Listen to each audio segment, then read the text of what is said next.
Dr. Ingrid Clayton is a fellow shrink who joined the podcast, not as an expert, but as a survivor. Her memoir, Believing Me, Healing from Narcissistic Abuse and Complex Trauma, had me hooked from the first page, and I knew we needed to connect. She talks about complex trauma in a way I've never heard before. Ingrid's ability to link her past experience to the present, it's remarkable. She shines a light on the struggles of those who have survived childhood abuse, how they are often invalidated and gaslighted, and in turn, may experience decades of complex traumatic reactions. We went so deep, we had to make this episode a two-parter. I have no doubt you'll be as captivated as I was by Ingrid's powerful story that inspires resilience and healing.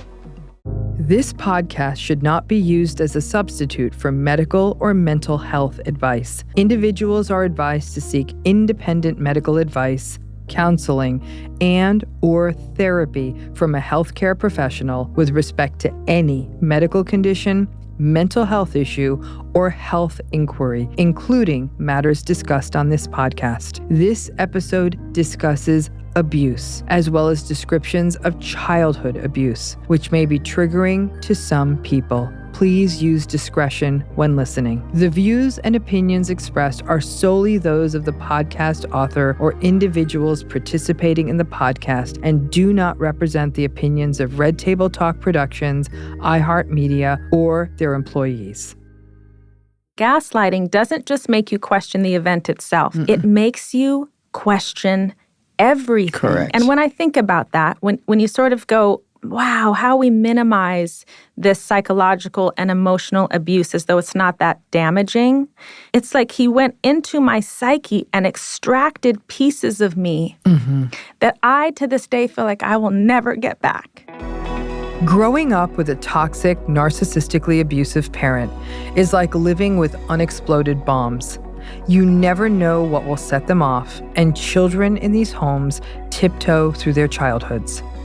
This is made even worse when none of the adults in the home step in and protect the children, and instead double down and continue to gaslight children who are already confused, scared, and blaming themselves. Today, we are going to hear from Dr. Ingrid Clayton, a psychologist who is a survivor of complex post-traumatic stress originating from narcissistic abuse. Hers is a story of childhood narcissistic abuse, familial gaslighting, the impacts on her adult life and relationships, and how these stories can end up. Ingrid has written a powerful memoir entitled Believing Me, Healing from Narcissistic Abuse and Complex Trauma. And her book is a reminder that sometimes one person's story can remind us that one is often the story of many. In this first episode, we will be hearing about Ingrid's abusive childhood and how the toxic dynamics in her childhood home magnified the challenges of her transitions in late adolescence into adulthood. What a pleasure. We have Dr. Ingrid Clayton here, who, your book, I have to say, you've written a memoir called Believing Me. Ingrid, a lot of people come to me with books. Can you read my book? Can you give me a blurb for my book? That could be a full-time job for me, except it doesn't pay. So when you asked, I'm like, this is somebody who lives in my town, who is a fellow professional. I get the cup of tea, sit on the couch, and I start reading. 3 hours later, had not left my position. I am not fussy about much. I am fussy about books and writing. And it was unbelievable. Everyone needs to go out and read this book. And if you've had any form of trauma, especially childhood relational trauma in your life, you have to read this book because the amount of empathy in those pages was overwhelming. But as a clinician, the clarity of your story, it was like, what? She's just, because I'd be like, okay, is this person? Nope, there it is. Oh, there's that. Wow. And I just was thinking, this is amazing. So here we get, all of you get the pleasure I got. First of all, you got to read her book, and we'll, be information here on the show notes on how to get that book. But, Ingrid, I'd like to just start with your story, and let's start at the top. Can you tell us about yourself and where you're from and unspool some of that story for us. Yes. Well, thank you so much for having me. It's a little surreal, to be honest, to be here with you. I've followed your work and the gifts that you give to so many survivors. You are really, to me, the expert in the field. And I was taking a gamble sending you my story. There's this part of me, actually the little girl part of me, that I'm very proud of her for going to the expert in the field in narcissistic abuse, because even though I wrote it with such honesty and vulnerability, there's the part of me that goes, was it narcissistic abuse? Am I still making it up? Right? I still suffer from that self-gaslighting after having grown up in gaslighting. And it wouldn't have surprised me if you had written back and said, well, Ingrid, let's talk about what you've written here. And in fact, you had the opposite take. And so what you so freely offer so many people in all of the venues in terms of validation you have given to me personally. And it's a gift I can, quite frankly, never repay. So thank you for having me here. I so appreciate it. Again, I can't stress enough. I almost think every clinician should read this book. Even more important than survivors, if clinicians could read this book and say, this is what this looks like. That's right. And that's really why I wrote it. So I always knew that I grew up in a dysfunctional home. I knew I grew up in an alcoholic home. I had that language. I went on to become an alcoholic myself. I got sober, eventually went back to school, got 3 degrees in psychology, became a private practice clinician. And yet I didn't know that my experience was really a classic telling of narcissistic abuse. I never had that language. Not only that, but I became a trauma therapist specializing in trauma because of this gaslighting that I just spoke to and the minimization that comes with that. Well, this wasn't real trauma. I also couldn't see myself as a trauma survivor. And without that language, I stayed stuck almost like I was on this hamster wheel for decades, doing the same things, engaging in the same dysfunctional relationships, and yet trying so hard, asking the questions, going to talk therapy. Many therapists over the years. I didn't forget my story. I knew what happened. I shared it. No one ever gave me the language of narcissism. No one ever gave me the language of trauma. And because it's my story, my lived experience, it was very hard for me to apply those terms until my stepfather died. He is the narcissist. And just him not being on this earth anymore, something was freer in me than it had ever been my whole life. I felt safer in the world, literally. And then I was called to write my story in a way that I didn't even know what I was writing for many years. And I could look back at my own story in black and white from a clinician's lens and go, this is complex trauma. This is the traumatic experiences. These are my trauma responses, unhealed, that I've lived with for so long. And then this is what healing looks like. And I finally made sense to myself, I think for the first time ever. And so if I'm walking around with these degrees and this clinical information and years of training in trauma, and I couldn't see that I had complex PTSD, unresolved complex trauma that originated from narcissistic abuse, how many people are walking around not knowing? And similarly, going to 3 12-step programs, showing up to personal therapy, going on the retreats, trying to be spiritual.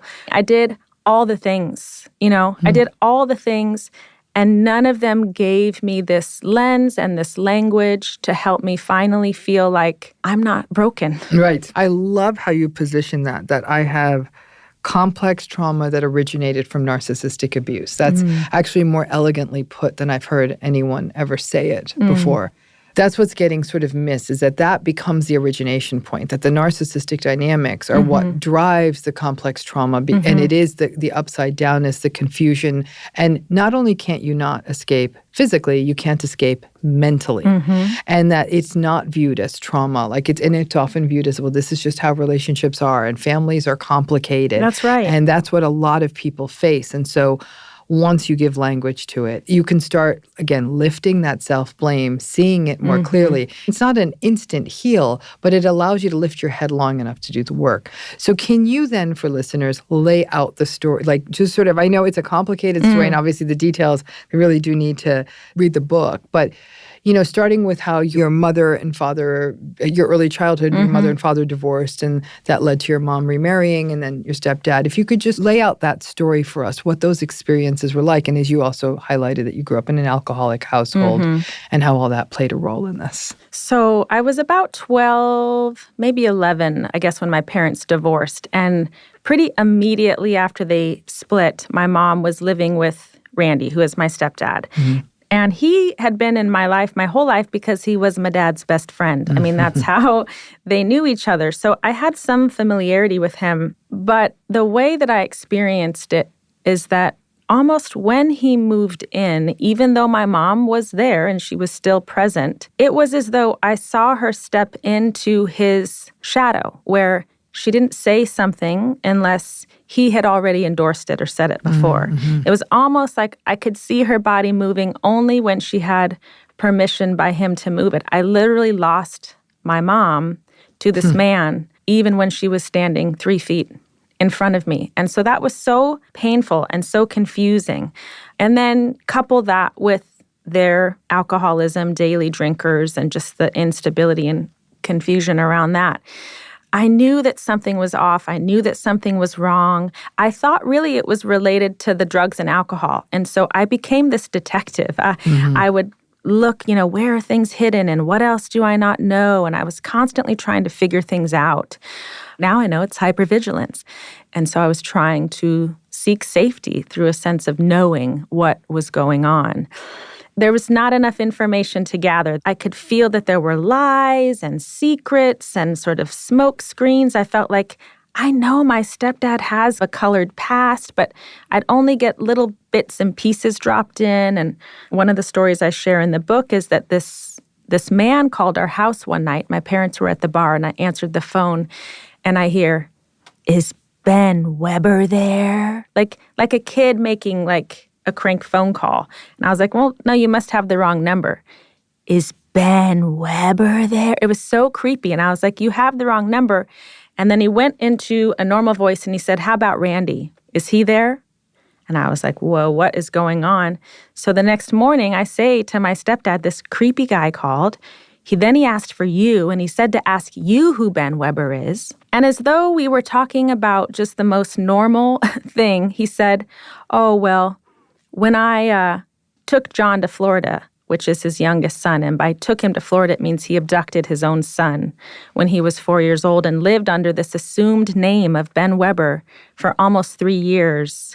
So he tells me this story as though he's telling me, "Would you like some orange juice?" And I'm looking to my mom like, this sounds horrible. Like, he stole John away and they lived in another state and he had an assumed name. The way he said it was, "That's when I was on the lam." I was like, on the lam? Like, sounds like some big adventure. So there were all of this combination of all of these things. I didn't know what was up, what was down. I knew my home situation was different than other people.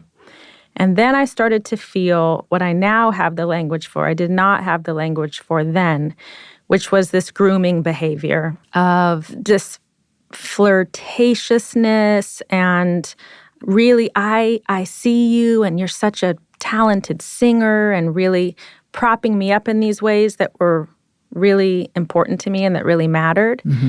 And then he would just rip it all away and start giving me the silent treatment for no reason.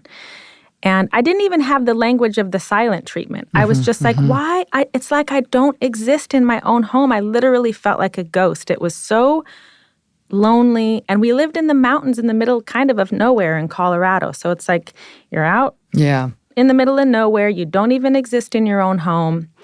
And this cycle started to play out where largely it's like he detests me. I get in trouble for just the tiniest things. And then the punishments were really steep. It's like you're grounded for months at a time. You're under his thumb all the time. And then out of the blue, there's, "I'd like to take you to lunch." Taking me to this wonderful lunch in town, just he and I, picking me up on a school day. Let's go buy some jewelry across the street. These gifts would start to come. And I remember feeling, I can see myself in that restaurant. It's as though I go from this black and white version of myself into color. Like I actually exist for the first time. And I know in my then 16-year-old, 15-year-old brain that he's manipulating me. I know that he's still an asshole. I know this isn't going to last, and I don't care. I don't care. I will do whatever it takes to stay in his good graces for as long as I possibly can, because the alternative is so much worse. Of course, yes. Ingrid highlights such a key dynamic here. This idea of, I will do what I need to do to keep a good moment going, to avoid a bad moment, to be on their good side. This is such a complex dynamic. Partly, it's done to avoid the rages and the passive aggression and the cruelty, but partly, it's done to stay in something that feels good for a minute. Regardless of the kind of relationship it is, this shape-shifting or even giving in any way can be to avoid the bad stuff and to extend what feels like a good moment. And all of that makes these relationships horribly confusing. It contributes not only to the anxiety and unpredictability, but also to a sense of shame in some survivors that they did go along with what the narcissistic person wanted. But survivors are often unable to see this as a survival mechanism. In that, what I learned to tolerate, the imprinting of trauma bonding that was just this lived experience of, I know how to navigate this kind of chaos, was woven into the fabric of my being in such a way that it didn't matter how far away I moved or how much, quote unquote, work I had done on myself. I couldn't override my own body. I couldn't override my own conditioning. I kept repeating this trauma reenactment over and over with primarily these romantic partners, unavailable men, actively addicted men, married men, these really toxic dynamics that I didn't see coming. And yet I'd go, why am I in this relationship again? Why can't I have a healthy relationship? I'm working so hard on myself. And this is the thing I literally said to therapists, what is going on? And maybe we would talk about my story, but it never made the change in me that needed to happen. And I'm heartbroken about that. So when you say this is for clinicians, I go, yes, I want every therapist, every coach. I want it in grad schools. No one was talking to me in grad school about narcissistic abuse, about gaslighting, about trauma bonding. These are terms that I learned on Instagram. I mean, what a shame that is. What's so powerful, you use this term grooming, right? It's something that's come up over and over again as we've talked to people. And what was so troubling in your story was it was what we can only call intrafamilial grooming. Like it was interesting because your family life was, like you said, it was dysfunctional, it was lacking, you were lonely, you were isolated. Those are prime conditions for someone outside of a family to groom someone, right? So somebody would sense this person is a little isolated. They'd see a young person, compliment them on the thing that, what do groomers emulate? They learn what matters, and then they take advantage of that situation. In your case, your groomer was not only creating the emptiness and the fear and the desolation, but then was becoming the sort of the validation and the admiration that the groomer does. I mean, to me, there is no more toxic dynamic, which is why the intrafamilial grooming, the intrafamilial abuse is so much more toxic because it's the same person engaging in both patterns, and which I think makes the trauma bond all the more profound. That's right. And I want to go back and ask you a question that I'm curious about. You were 11, 12 when your parents divorced. Right. And you said that when your mother got into the second marriage, it was as though she didn't even see you anymore. She was only oriented towards your stepfather. Was that her behavior when she was married to your father as well? Was she similar? Did she behave similarly in her original marriage with your biological father? There was a difference, but it's hard for me to say because I was even so much younger then. And I see. My memories of childhood, I'm very aware that there was bongs and weed all over the house and lots of drinking and the rock and roll and parties across the street at the neighbors where my parents and all their friends are naked and skinny dipping. And so there was that sort of an atmosphere. But I feel like the way I've seen it is almost like my mom and my dad are kind of the same person in their codependent tendencies, both active alcoholics, both kind of wanting to be taken care of. Interesting. And I think that's in part why they didn't last, Oh, that's actually really interesting. I rarely get to talk to somebody who's married to two parents who had codependent characteristics. It's usually the codependent parent and the abusive parent. But to have both is actually a pretty interesting, unique, and honestly troubling combination, because honestly, nobody's minding the store then. That's right. They're so mired in their own stuff. That's and right. So your mother breaks out of this and actually finds the new relationship she's in, which it sounds like it happened pretty quickly. Yeah. And there likely was some sense of betrayal that your father experienced because this is his best friend. Oh, yes. And I only bring this up because that's the backdrop to this, right? Betrayal starting to almost get normalized in a strange way. That's just sort of part of a relational story. It takes me to my next question. As you're getting older, your stepfather, he's issuing these draconian, severe punishments, grounded for months and all of that.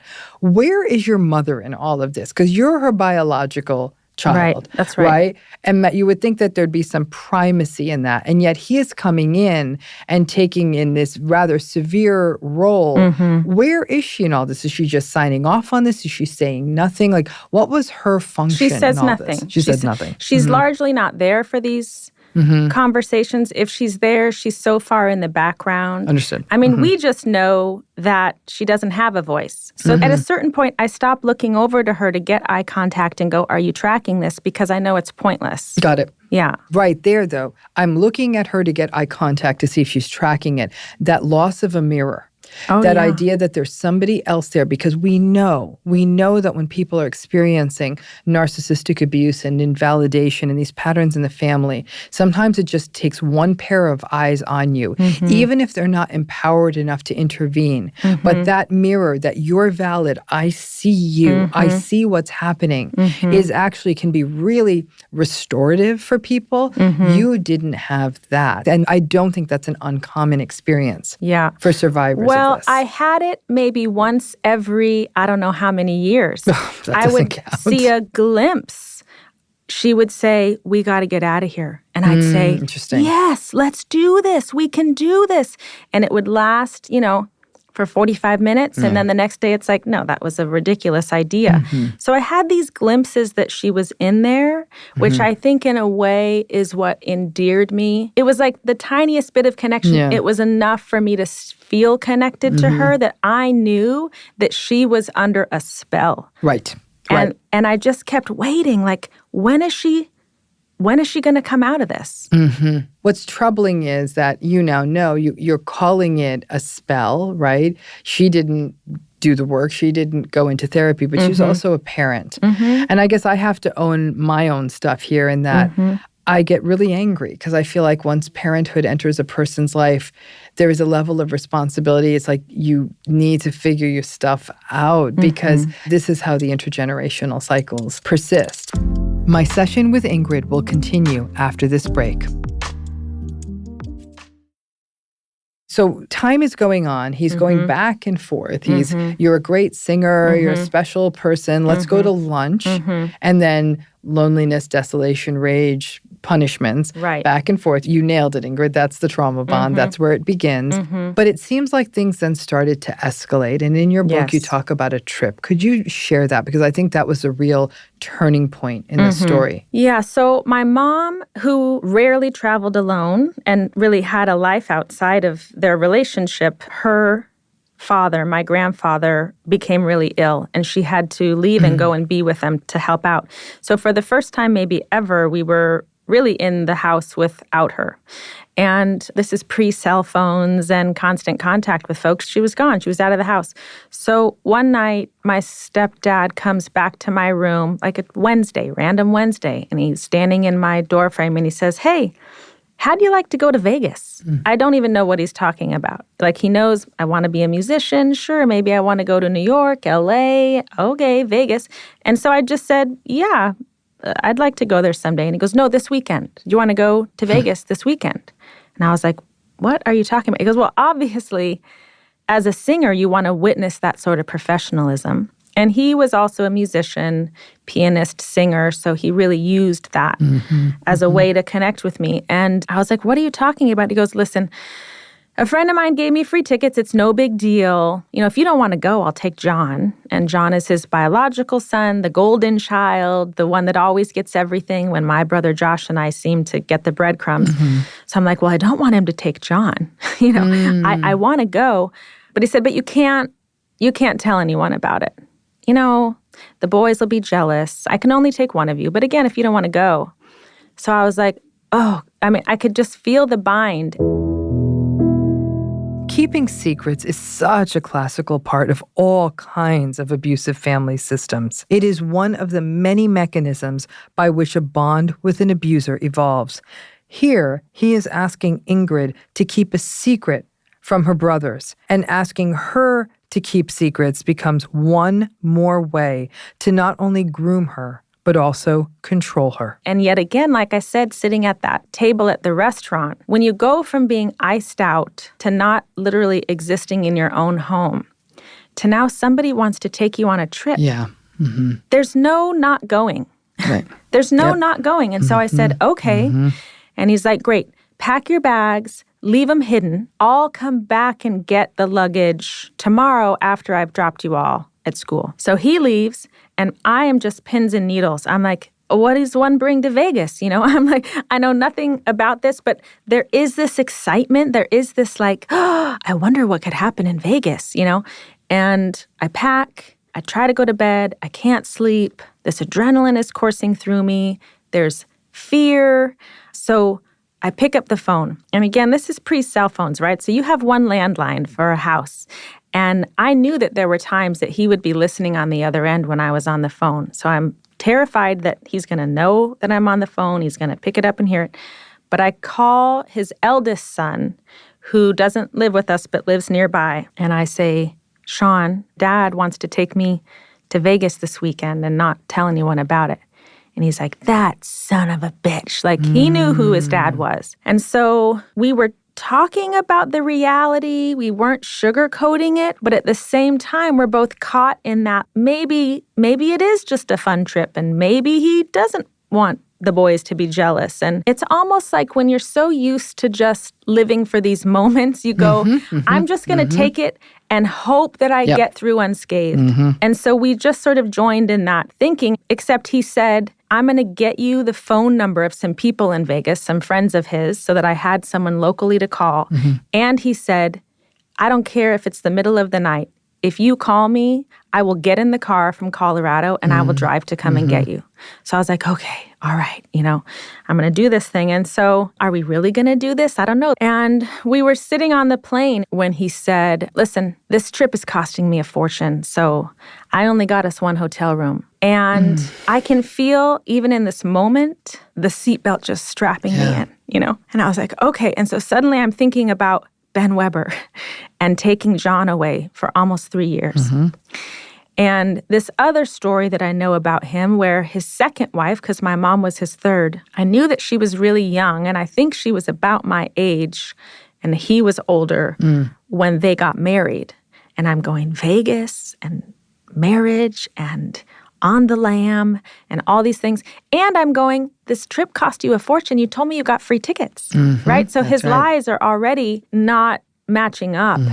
And so he takes me on this weekend where the whole time I'm doing exactly what Sean and I said I would do, which is I'm going to show up and I'm just going to try to make the best of it that I can. He said, I have to take you shopping. You got to dress more sophisticated in Vegas. So he's kind of dressing me up. Yeah. He said, you have to hold my hand everywhere you go because minors aren't allowed in casinos and you could get kicked out and I could get arrested or get in trouble. And I'm going, I don't know what the rules are. I know he's lying, but I don't know what the truth is. And there's no way for me to find out. So here I am holding his hand in these casinos, dressing in clothes that they made me feel older. They made me feel more sophisticated. And we were there all weekend. See, the part of me that knew that he was manipulating and the part of me that knew that he was grandiose and that he needed all the praise, I was going to play into that. And I said, this trip is amazing that you're giving me. Like, this could change my life. You're going to expose me to all these things. So I don't understand why I can't tell anyone about it. So I was trying to get him to go, yes, of course I want to share how amazing this is. And he said, all right, listen, I'll tell the family, but you have to let me do it my way. So it gave me just enough, right? And then we went on this trip, and there's all kinds of details surrounding this in the story itself, but eventually we came home. No one ever knew. I'm holding it as the secret. Did it even really happen? Did he really parade me around what felt like a girlfriend? He never called me a girlfriend. Maybe he did. He didn't try to sleep with me. He got us a suite with a huge bed with mirrors on the ceiling. The stage was set.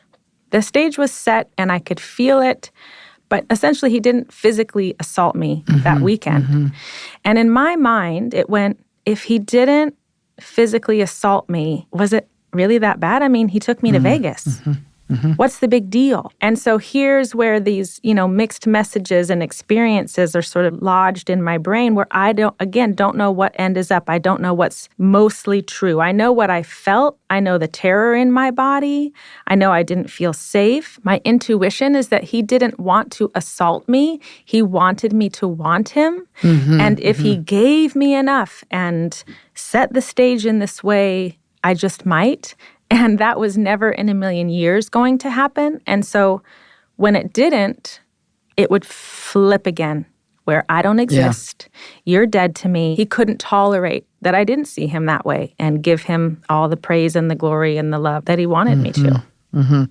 It's so interesting because there's an infantile quality to grandiosity, right? And what grandiosity does, and we see this narcissistic dynamic, it literally glosses away any form of reason. Even if we distance from, and I can't imagine distancing from, this is a child. Right. This is exploitative. This is abusive. This is a violation of trust. Even though that this is my wife's daughter. The wrongs were so piled up, we can't even list them all. Yeah. But the grandiosity, again, and the infantile nature of it is, I have a little fantasy here, and I want to hear that my little fantasy can come true. Infantilizes is the word that keeps coming to my mind. Yes. And grandiosity by its nature is. Right. It's the child putting a Superman cape on. Right. It's charming when a person's 5. It ceases to be charming a little bit after that. And so that's the struggle here and the absolute terror that it had put you in. And you use the word breadcrumb, and talk about breadcrumbing is that in trying to sort of get a special experience out of your young life, you're an adolescent at that point, but trying to get a special experience. And this is so classical in these families.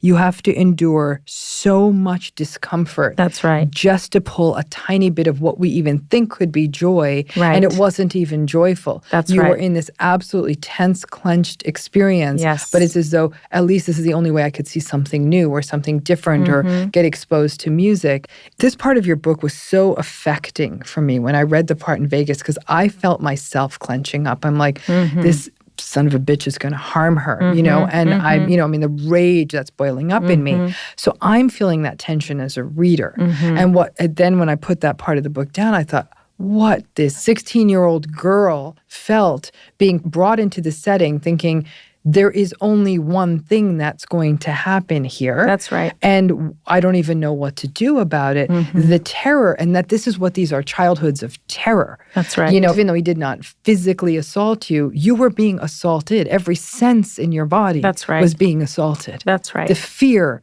Your brain doesn't know from fear from real, right? That's right. Your brain was reacting as though the real terrible thing was happening. That's right. Over and over any again. Minute, any minute. And that's what I carried with me for so long, next to a story that was saying, but it wasn't that bad. Yes. And so when you think about complex trauma and the fragmentation that we live in, this compartmentalization that we live in, this disconnect from self is so profound. And yet you can see how that was created by design in all of those moments. Correct. And the justification. Maybe that wasn't what happened, right? That justification is the core element of the trauma bonding experience. That I'm going to find I wasn't assaulted, or this happened, or maybe it wasn't this, and no. Even when there's inconsistencies, it goes back to that cognitive dissonance. None of the pieces fit. Right. So we're going to tell ourselves a story to make it fit. Yep. Now, after Las Vegas, dynamics changed. in your relationship. You come back, nobody knows except Sean, in essence. Yeah. And I did tell my best friend, but that was it. They were the two people that knew. Right. But above all else, your mother didn't know. As far as I knew, I mean, Randy said he was going to tell her, but she never brought it up to me and we never talked about it. Right. So I assumed that All right. she did not know. Things changed. Yes, okay. yes. And the dynamics in the relationship changed. And so what would you say, just even briefly, where was the shift after Vegas? So it largely went back to the silent treatment, and I didn't exist, except one time when I was walking through his room, he said, "Hey, can we talk?" And he sat me down on his bed in their bedroom. My mom wasn't there. I don't know where she was. And he admitted to me, actually. He said, "Listen, I have so much love for you, and I know it's not the love that I should have for a stepdaughter.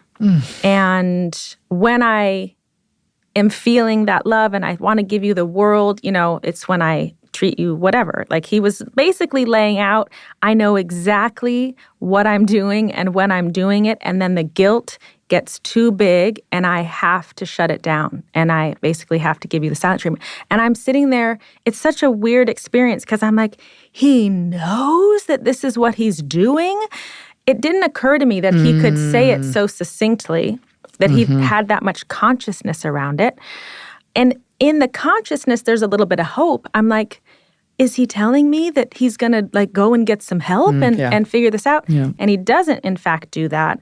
What he's using this information to do, initially it felt like a confession. My body knows it's coercion.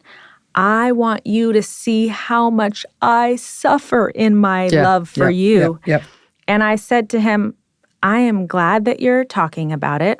I'm probably not the most appropriate person to tell. It's remarkable to me that you had the presence of mind to respond like It is that. remarkable to me, to be honest, because what I was feeling was just rage. I'm sure, just rage. Yes. Yeah. And then when I said that, it's like everything he just told me played out on his face. He went from loving me to hating me to you don't exist, and he just stormed out of the room and walked away. And in Ingrid also, he's talking about these emotional states he's having about you as though any of this is appropriate. Right. Any of this should be shared anywhere but a therapist's office. I know. Is at this point, I say delusional, grandiosity and, disconnection and all of that. My session with Ingrid will continue after this break.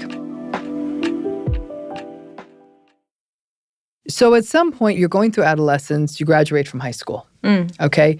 As it comes to the point where you're getting close to graduating high school, which for many people would mean sort of a logical time you could leave the home, were there any instances where physically he was coercive or attempted to harm you, or was it this ongoing silent treatment, sharing inappropriate feelings cycle? I was close to graduating, so I felt like there was light at the end of this tunnel and was kind of hanging in there for just a little bit longer. And there was one night where I'm back in my bedroom and he comes back to my room, again, similar to Vegas, standing in the doorway, but I'm sort of meeting him there. And there's this look that I will just never forget, where he is there, but he's not really there. There's this darkness in his eyes as though there's just a vacancy. It was a very scary look on his face. And with that, he leaned in and he kissed me, a very forceful, not a fatherly kiss at all. And I was just honestly stunned. I think I was frozen, and he pulled back and he looked at me and then he went in to do it again. And when he came in again, I pushed him off of me. I just yelled his name. I said, "What are you doing?" And without any real reaction, I sort of saw him. It was as though he came back into his body in a way. And he said, "I'm sorry." And he turned around and he walked away.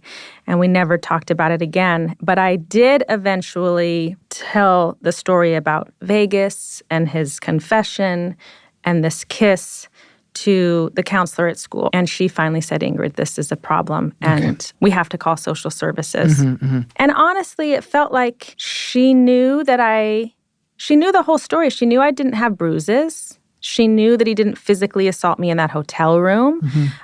And yet she still said it was reportable. And I was like, oh, that's hopeful. That's interesting. It seemed like she not only wanted to advocate for me, but she was thinking as a mom herself. And she's like, I want to advocate for your mom. And maybe we bring your mom in first before Randy comes into the equation with social services. And to be honest, this is what led to what feels to me even more traumatic than Vegas, because it led to a series of events where I heard my mom say, I believe that you believe those things happened, but I don't believe that they did. You're right. I mean, that moment where there should be that moment of recognition, it's the loss of recognition that is at the core of what this trauma is. Right. To not have that recognition happen in real time, right there, when there's even another person bearing witness in the room, it is like an eradication of your very existence. Yeah, that's right. And it changed me forever. Can you tell what was that change for you? I think I had some hopefulness, even through childhood, right? These moments, we're going to leave, or, I would see her actually inhabiting her own body in a way that felt hopeful to me. But when I laid everything out in front of a school counselor, 2 social workers, my brothers were there, and I genuinely thought, okay, here's the moment where she's going to rally. And the hopelessness in that is so deep. And yet, I think like most children, the loss of connection to a caregiver or parent is so severe because we're wired for survival through our relationships with these people that I literally couldn't tolerate that she discarded me, she abandoned me in that moment. So a part of me clocked it knowing that that's what happened. And another part of me said, I will live the rest of my life trying to prove her wrong. And I will do it through a whole host of trauma responses, through perfectionism, through achievement, all of this betterment that I did. It was in part genuine interest, but in part it's like, I am going to evolve to such a place that it's so obvious that I am not the manipulative liar that you're making me out to be. And eventually still waiting for her to come out of this fog and this shell and back into herself to say, of course I would never abandon my daughter that way. You brought up a couple of things here. One is that the issue of hope. Hope is an extraordinarily dangerous thing in a narcissistic relationship because what it does is it keeps people on the chain. That's right. A little bit further. We talk about future faking. Yes. It's almost self-future faking. Yes. Right? Yes. That, okay, this is it. The social workers, everyone's in the room. This will be the moment, right? And what gets harder is each one of these hopes gets dashed. It actually multiplies the level of devastation. The other thing you said, and I'm so glad you said this, because I don't think we talk about this enough, is in many survivors of the complex trauma, the narcissistic abuse you endured, they double down on perfectionism. I'm going to be more. I'm going to achieve this. I'm going to do everything. And we will see people, the perfectionism will get to the point of obsession. Sometimes we'll see disordered eating or even frank diagnosed eating disorders. I'm going to have the perfect body. I'm going to, some people will start taking drugs so they can succeed at school. They'll take, stimulants, like I'm going to stay up all night. I don't know that perfectionism's ever a good thing, but it's destructive perfectionism. Right. As this is not who I am, so I'm going to have to show the world in this externalized kind of achievement orientation rather than an internalized simply, I'm not this person. And I hope that for a lot of people listening to this, that they may say, I was not sitting there as the quote unquote, like sort of damaged person who didn't get out of bed. I was doing and doing and doing all the time. Yes. And that to understand that where that emanates from. That's right. Because in a way, it's that incredible things are achieved from doing that, but it's such a profound loss. Instead of doing it because you're good and this is what I want to do and this is what I'm going to go achieve this. It's this act of defiance that harms you. That's the problem with the sort of perfectionistic trauma response. And it just reinforces the wound because none of if these things solved the problem that I was trying to solve, I would be like, fantastic. Right, no. But the problem with it is that they didn't. And so now if I have 3 degrees in psychology and I all the things that I was seeking out to solve this problem and I still have it, then, Ramani, the depth of my brokenness must be so deep. And these things satiated me for maybe 30 seconds. That's how long they felt good. I was instantly surveying the land of what's the next thing that I got to do because this one didn't fix it. And so it's the flight response, right? We think of the flight trauma response as just the animal who flees in danger. But it also looks like staying in perpetual motion, right? It's the obsessive compulsive, it's the perfectionist, and I live in that space. I lived in that space. I am grateful for some of the things that came out of it. But for the part of me that was doing it because she genuinely thought she was broken and stupid and unlovable, I mean, the devastation of that, I can't really even speak to it. I can't articulate that internal lived experience. It's brutal. It's brutal. I mean, I'm a fellow traveler with you on that. So even as you're saying this, I'm feeling this in a very deep way, in the sense of I look at the manic quality of my life. And to this day, when people say you're doing a good job, I'm like, I sort of smile politely and it's on to the next thing. That's because right. it's all an offset to the internal damage I experience within myself. That's right. Ramani is a flawed person, so if she does good things, it's almost like putting perfume on myself instead of taking a shower. Right. The stink of my badness is going to come out, but I'm doing these good things. But it's never enough. You're never going to get away from that. So I think you're articulating something that's a real universal experience for all of us who are sort of hyper-achieving survivors. So thank you for so eloquently bringing voice to that. So now you graduate high school. What happens? Do you just get to move out? Because now you're 18, right? The game changes. Well, I'm still 17. I graduated at 17, but I did sort of figure out how to apply for school, mostly because my friends were doing it. It wasn't like there were these there wasn't regular parenting where you go, how can we help you grow and achieve as a person? So I'm fumbling along trying to cobble this thing together. And I applied to school, state school. I got in by the skin of my teeth. And I'm packing up my bathroom, ready to pack up my car and leave. And Randy comes back. And I literally genuinely thought in that moment, maybe he's going to try to leave on good terms, right? Maybe there's a pep talk coming. And he said, if you're going to go to college and spread the lies that you've been spreading around here all these years, you should go and tell him you're an orphan, because that would be closer to the truth. And so I literally said, thanks for the pep talk. And he walked away, and that was it. And then I put stuff in my car. My mom comes out to see me off.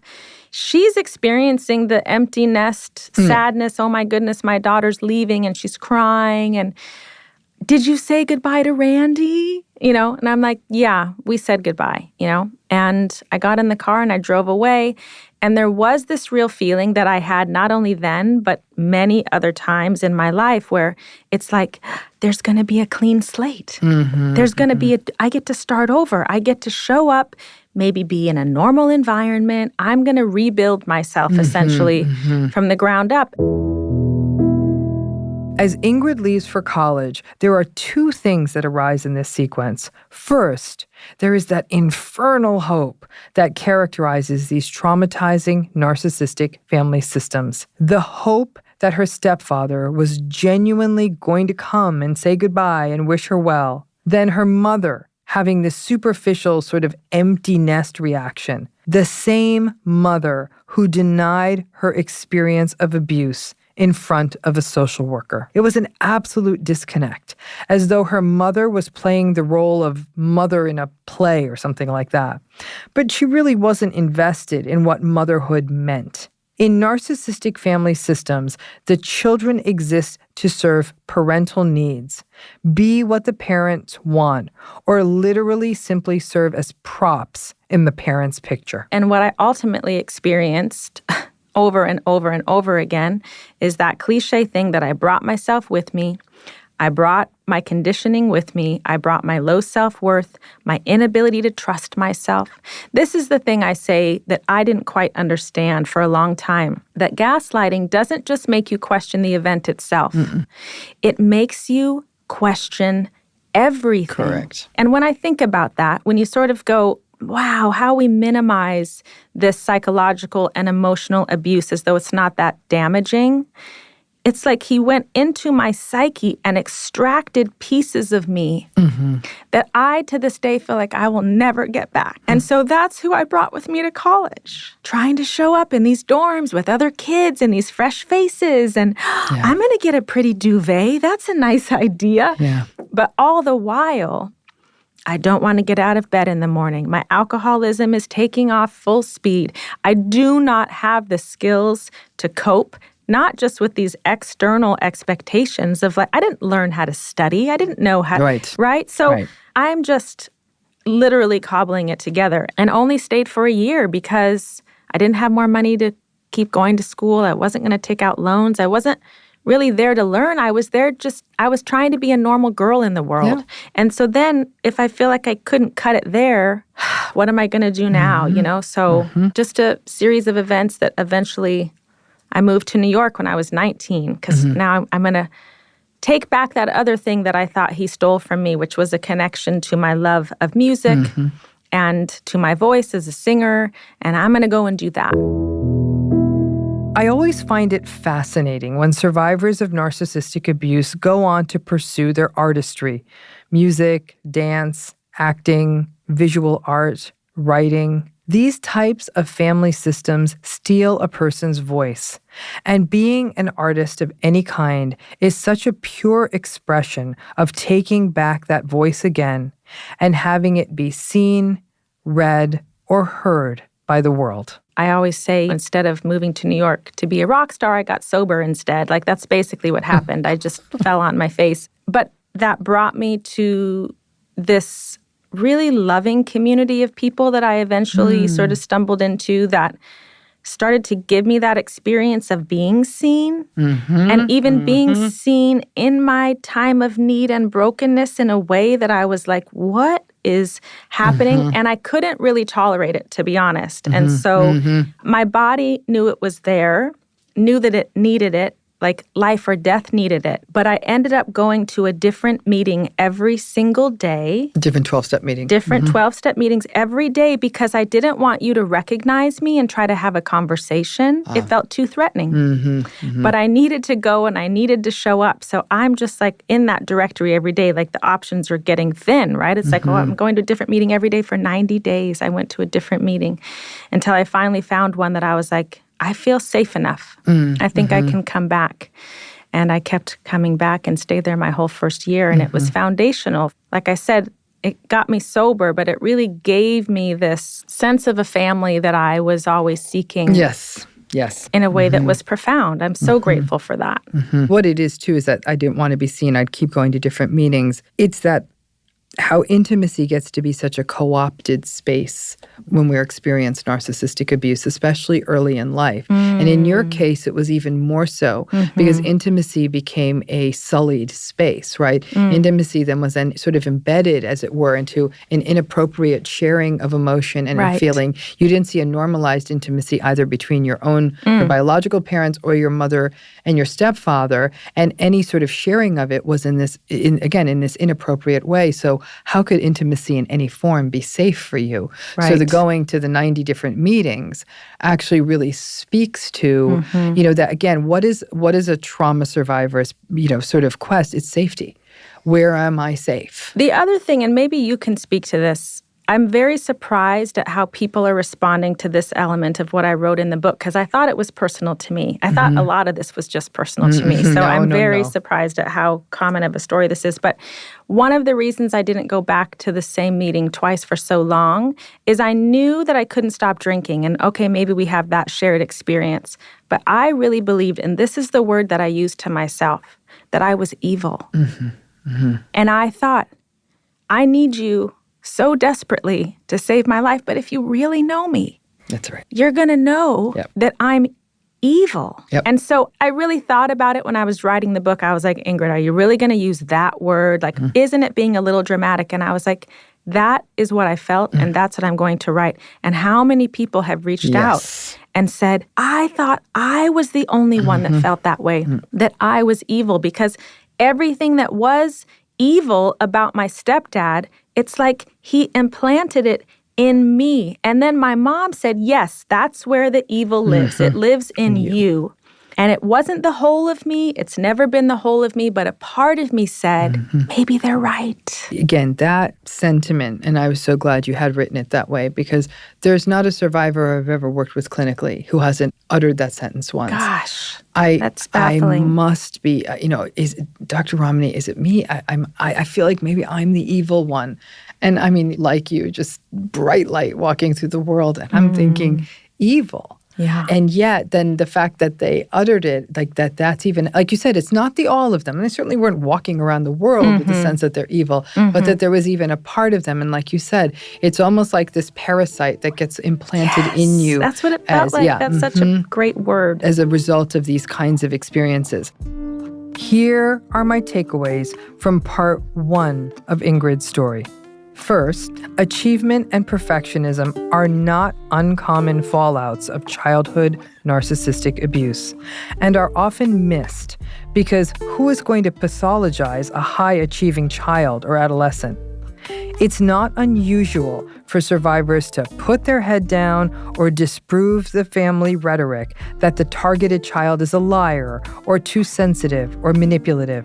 In Ingrid's story, she highlights her focus on achieving and being perfect, a story that is echoed in many survivors. However, there is no such thing as good perfectionism, and these patterns can culminate in compulsive behaviors, obsessive thoughts, rigidity, or even dysregulation. For this next takeaway, being from a narcissistic family system often means living with not being seen or not being chosen. And what we witness in Ingrid's story is that this got distorted to another level. She was often not seen or chosen, but when she was finally seen or chosen, it was a distorted, abusive experience. Survivors of narcissistic abuse are often penduluming between wanting to be seen and wanting to avoid being seen, which can be exhausting and confusing. And because both experiences were often unhealthy for most survivors, it can feel as though there is no safe way to show up in the world. For this next takeaway, Ingrid said something in the episode that is very reminiscent of what many survivors of emotional abuse or other forms of abuse experience when there are no visible bruises left behind. Ingrid was clearly abused. Above and beyond the emotional narcissistic abuse, she was coerced to share a bed and was forcibly kissed while she was a minor. But Ingrid shares that she grappled with what so many survivors struggle with. Was it abuse if there are no bruises?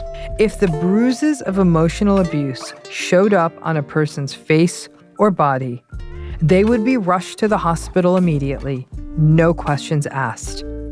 We must at all levels create this awareness with educators, healthcare providers, therapists, clergy, social service agencies, domestic abuse programs, policymakers, and law enforcement, all needing to understand that abuse is not something that can be detected just by looking at someone. Ingrid's story is so rich and complex that we are sharing it across 2 episodes. And our next episode will explore how these patterns of narcissistic abuse affected Ingrid as an adult. Just because she moved out of the family home doesn't mean that these patterns stopped affecting her. In our next episode, you will hear how these patterns shape adult behaviors, relationships, and hopes, and how these cycles can sometimes feel impossible to break. Ingrid's story is less about whether you can ever come home again, but rather about whether you can ever completely leave home. A big thank you to our executive producers, Jada Pinkett Smith, Fallon Jethro, Ellen Rakuten, and Dr. Ramani Devasula. And thank you to our producer, Matthew Jones, associate producer, Mara Della Rosa, and consultant, Kelly Ebeling. And finally, thank you to our editors and sound engineers, Devin Donaghy and Calvin Bailiff.